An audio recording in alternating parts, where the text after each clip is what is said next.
माँ आदिशक्ति वेद माता के श्री चरणों में सशत वंदन करते हुए, परम पूज्य गुरुदेव के श्री चरणों में सर्वस्व समर्पित करने के भाव के साथ उनके श्री चरणों में दंडवत प्रणाम करते हुए, गुरु कृपा और गुरु महिमा का गायन करते हुए आज गुरु गीता के अगले अध्याय का प्रसंग शुरू करेंगे। गुरु गीता का गायन शिष्यों के अंतर्मन में गुरु भक्ति को जागृत करना है। गुरु भक्ति से शिष्यों को भिगोना है। उनके हृदय में सदगुरु समर्पण के स्वर फूटते हैं। मन प्राण में गुरुवर के लिए अपने सर्वस्व को न्योछावर करने की उमंग जागती है।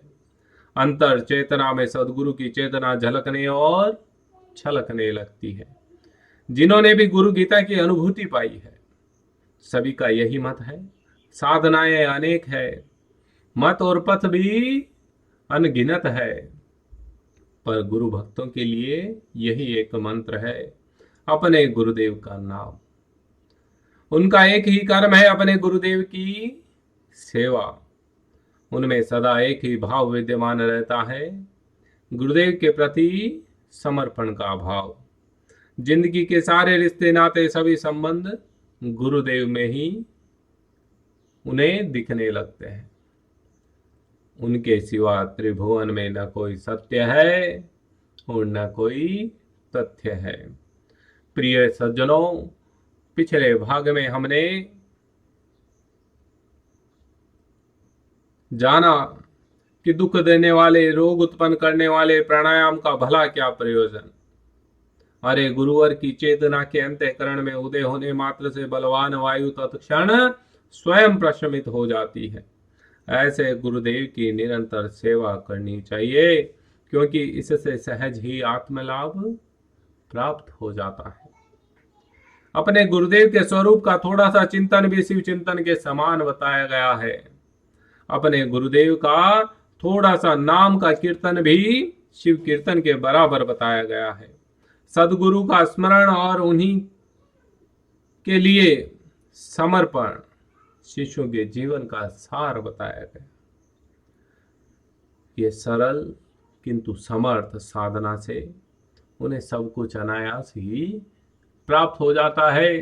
पिछले भाग में आपने तोटकाचार्य का प्रसंग सुना। शंकराचार्य की कृपा से तोटकाचार्य जो विमूढ़ थे, पढ़ नहीं सकते थे, उनके साथी गुरु भाई उन्हें उपहास का विषय बनाया करते थे। तोटकाचार्य ने गुरु कृपा से ब्रह्म सूत्र के वह रहस्य बताए जो गुरुदेव ने अभी तक लिखे भी नहीं थे। ये है सदगुरु की कृपा। इसी गुरु भक्ति के और महिमा का बखान करते हुए भगवान सदाशिव, देवादिदेव महादेव माता पार्वती से कहते हैं, हे देवी, गुरुदेव की चरण धूलि का एक छोटा सा कण सेतुबंध की भांति है, जिसके सहारे इस महाभव सागर को सरलता से पार किया जा सकता है। उन गुरुदेव की उपासना मैं करूंगा, ऐसा भाव प्रत्येक शिष्य को अपने अंदर संजोए रखना चाहिए। जिनके अनुग्रह मात्र से महान अज्ञान का नाश होता है, वे गुरुदेव सभी अभिष्ट की सिद्धि देने वाले हैं। उन्हें नमन करना शिष्य का परम कर्तव्य है। कुछ सज्जन ऐसे भी होंगे जिन्हें ये लगेगा अपने तर्क वितर्क के अकॉर्डिंग कि ये अतिशोक्तिपूर्ण तथ्य है।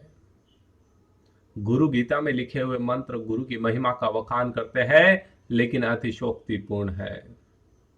लेकिन जो साधक गुरु भक्ति की कृपा पा चुके हैं, गुरु महिमा जान चुके हैं, गुरु भक्त शिष्यों के जीवन में प्रत्येक युग में, प्रत्येक काल में गुरु भक्ति प्रकट होती है। गुरु कृपा का महत्व उन्हें पता चलता है।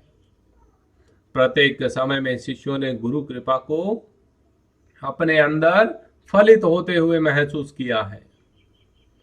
आइए गुरु भक्ति और गुरु कृपा और गुरु महिमा का बखान करने वाली एक सच्ची घटना पर प्रसंग को शुरू करते हैं। लक्ष्मण मल्ला, जो अपने युग के सिद्ध संत स्वामी भास्करानंद के शिष्य थे, काशी निवासी संतों में स्वामी भास्करानंद का नाम बड़ी श्रद्धा से लिया जाता था। संत साहित्य से जिनका परिचय है वे जानते हैं कि अंग्रेजी के सुविख्यात साहित्यकार मार्क ट्वेन ने उनके बारे में कई लेख लिखे थे। जर्मनी के सम्राट कैसर विलियम द्वितीय, तत्कालीन Prince of Wales, Swami ji के भक्त थे। भारत के तत्कालीन अंग्रेज सेनापति जनरल लुकार्ट, वह उन्हें अपना गुरु मानते थे।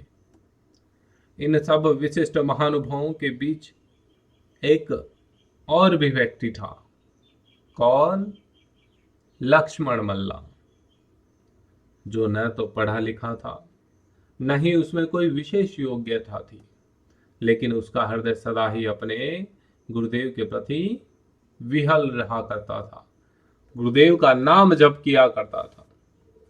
भारत भर के प्राय सभी राजा महाराजा स्वामी जी के चरण धूलि लेने के लिए आया करते थे और चरण धूलि मिल जाए तो अपना सौभाग्य मानते थे।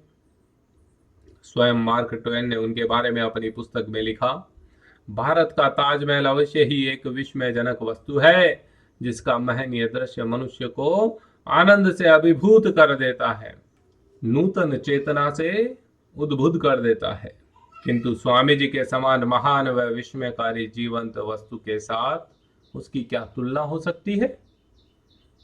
स्वामी जी के योग ऐश्वर्य से सभी चमत्कृत थे। प्राय सभी को स्वामी जी अनेक संकट आपदाओं से उभारते रहते थे, लेकिन लक्ष्मण मल्ला के लिए तो अपनी गुरु भक्ति ही पर्याप्त थी। गुरु चरणों की सेवा, गुरु नाम का जप, यही उसके लिए सब कुछ था, यही उसका संसार था। श्रद्धा से विभोर होकर उसने स्वामी भास्करानंद की चरण धूलि इकट्ठा करी और एक डिबिया में रख ली। स्वामी जी के खड़ाऊ उसकी पूजा वेदी में थे। इनकी पूजा करना, गुरु चरणों का ध्यान करना, गुरु चरणों की रिझ अपने माथे पर लगाना उसका प्रतिदिन का कार्य था, नित्य कर्म था, नित्य का नियम था।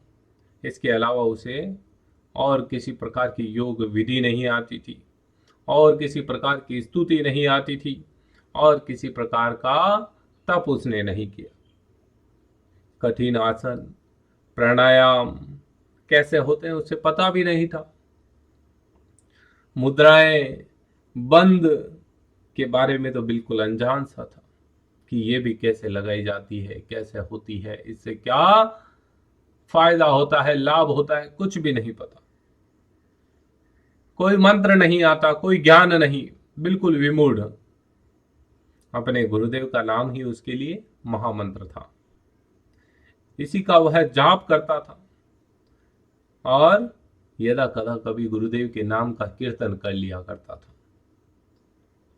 एक दिन प्रातः जब वह रोज की भांति गुरुदेव की चरण रज माथे पर धारण करके गुरुदेव का नाम जप करता हुआ उनके चरणों का चिंतन कर रहा था, उसके अस्तित्व में कुछ आश्चर्यकारी और विस्मयजनक दृश्यावली प्रकट हो गई।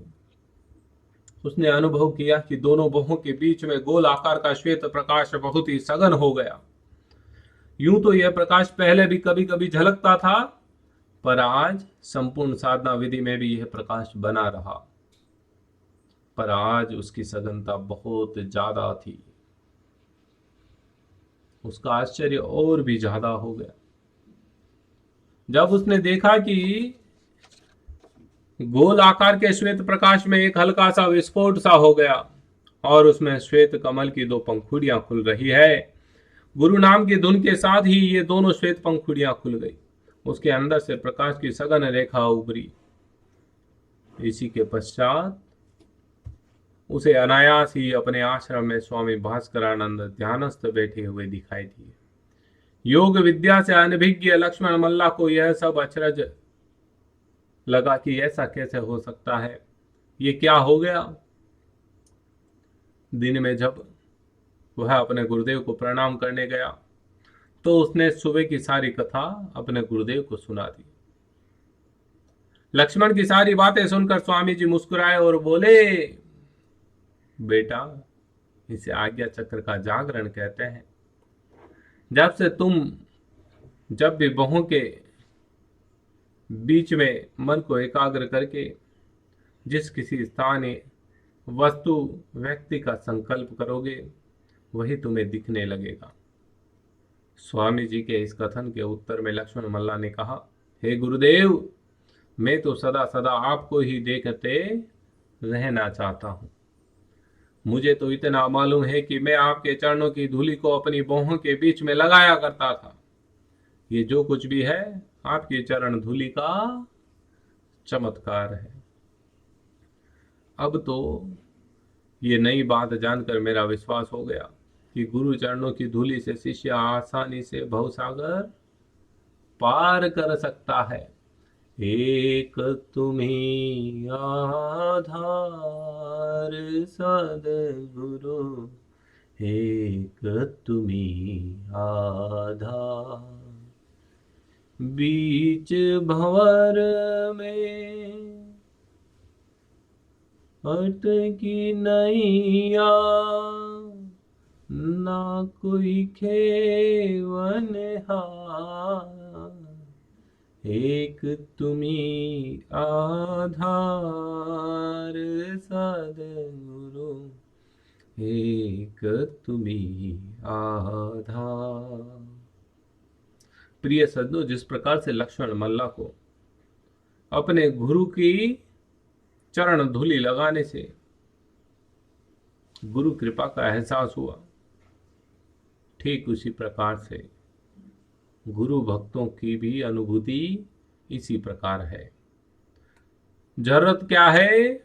आपको अपने गुरु के प्रति सघन प्रेम, उत्कट भक्ति रखनी पड़ेगी।